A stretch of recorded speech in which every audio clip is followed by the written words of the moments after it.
your roadmap to the latest in auto. Welcome to Highway Herald. Today we're diving deep into the high-octane world of Stellantis. Once hailed as a trailblazer after the historic merger of Fiat Chrysler and PSA Group, Stellantis was expected to lead in both innovation and profitability.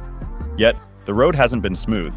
Instead of dominating, this automotive titan is grappling with a range of challenges, from faltering U.S. sales to brand identity crises, labor disputes, and production delays. Let's uncover the 8 biggest hurdles Stellantis is facing and see if they have what it takes to steer back on course. Buckle up, this journey might get a bit bumpy.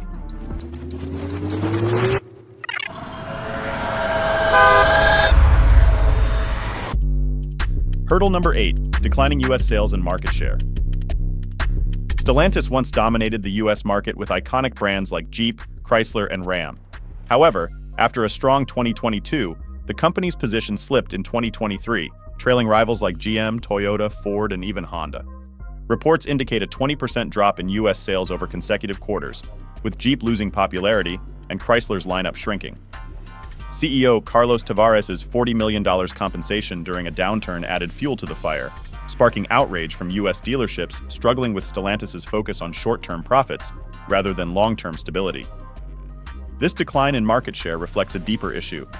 Stellantis is struggling to adapt to shifting consumer demands, particularly in an era driven by innovation and sustainability. The company's challenges in the U.S. market are just the beginning of a larger, ongoing struggle to maintain relevance and competitiveness. Hurdle number 7, Chrysler and Lancia on the edge of extinction. When Fiat Chrysler and PSA merged, it was clear not all brands would survive. Stellantis inherited a diverse lineup, including Chrysler, Dodge, and Lancia, brands with strong histories but waning relevance. Under the merger agreement, each brand was given 10 years to prove its worth, but with financial pressures mounting, that deadline is fast approaching. Chrysler, for instance, has limited offerings, mainly the aging Pacifica minivan and some underwhelming concepts. Despite showcasing electric models like the Airflow, Chrysler may be axed unless it introduces more competitive models by 2026. In Europe, Lancia has struggled, with a slim presence and its recent all-electric Ypsilon attempting a comeback, but its future remains uncertain.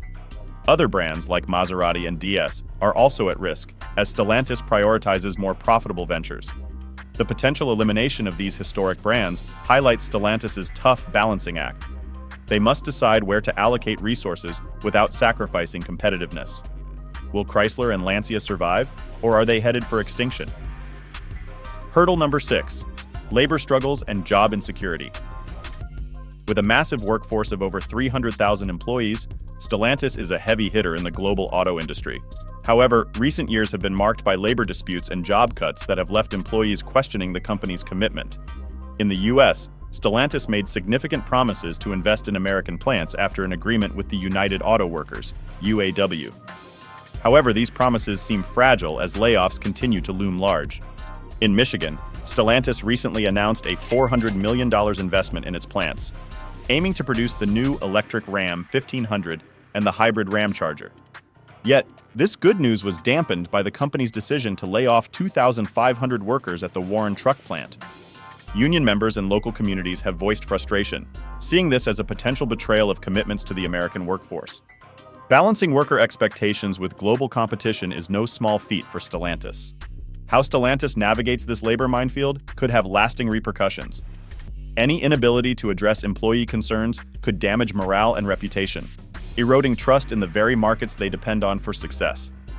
Before we delve deeper, we'd appreciate it if you could subscribe to Highway Herald. Your support fuels our passion to create more content like this. Now let's explore hurdle number 5, production delays across popular models. In an industry where timing is everything, Stellantis has struggled to keep up.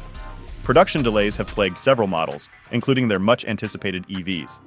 In Europe, the Citroën ec3 faced multiple setbacks, despite a promising 30,000 pre-orders. Meanwhile, the Jeep Wagoneer EV, which was positioned to be a strong player in the US market, has been delayed due to quality control issues. Fiat, another Stellantis brand, paused production of its 500 electric due to low demand and ongoing factory challenges.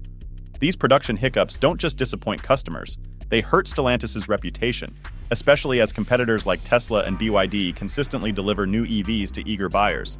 If Stellantis can't streamline its production processes, it risks falling even further behind in the highly competitive EV market. Will Stellantis rise to the occasion and resolve these production woes before their customer base loses patience? Hurdle number 4. Struggles in the EV transition. The automotive world is rapidly shifting toward electric vehicles, but Stellantis is facing significant hurdles in its journey to electrification. Despite its commitment to expanding EV offerings, the company remains reliant on Chinese suppliers for key components, which limits its ability to qualify for U.S. tax credits. Competing with Chinese EV brands in Europe is also a growing challenge as these brands offer cheaper alternatives, attracting cost-conscious consumers. CEO Carlos Tavares has openly expressed concerns about the financial viability of EVs, citing the high costs of battery production. Right now, Stellantis spends about 50% more to build EVs than traditional gas-powered cars, creating pressure to find ways to lower costs without sacrificing quality. Until battery technology advances enough to reduce production costs, Stellantis is in a tough spot, needing to keep up with the shift to electric while struggling to make EVs profitable. Hurdle number 3. Profits slashed for 2024. Stellantis' financial outlook has taken a dive as rising production costs, supply chain issues, and intense competition have led the company to revise its 2024 profit predictions. The company now forecasts a cash flow shortfall of up to $10 billion, a drastic drop from its earlier forecasts. In the US, where Stellantis has relied heavily on SUV and pickup truck sales, demand has cooled, leading to excess inventory and heavy discounting. To curb losses, Stellantis plans to cut production across several brands, but this will likely stretch profit margins even thinner. The company's stock has dropped by 40% this year, as investors grow concerned about its long-term stability. Hurdle number 2. Leadership uncertainty as Tavares announces departure. CEO Carlos Tavares, who has steered Stellantis since its merger, recently announced he would be stepping down in 2026. This adds another layer of uncertainty, especially at a time when the company is navigating the complex EV transition and dealing with rising competition. The challenge for Stellantis is finding a leader who can steer the company through this turbulence. The search for a successor who understands the global market and can execute on the EV shift while tackling Stellantis' operational issues is critical. The clock is ticking, and without strong leadership, the company's future remains uncertain. Hurdle number 1. A lack of long-term strategy.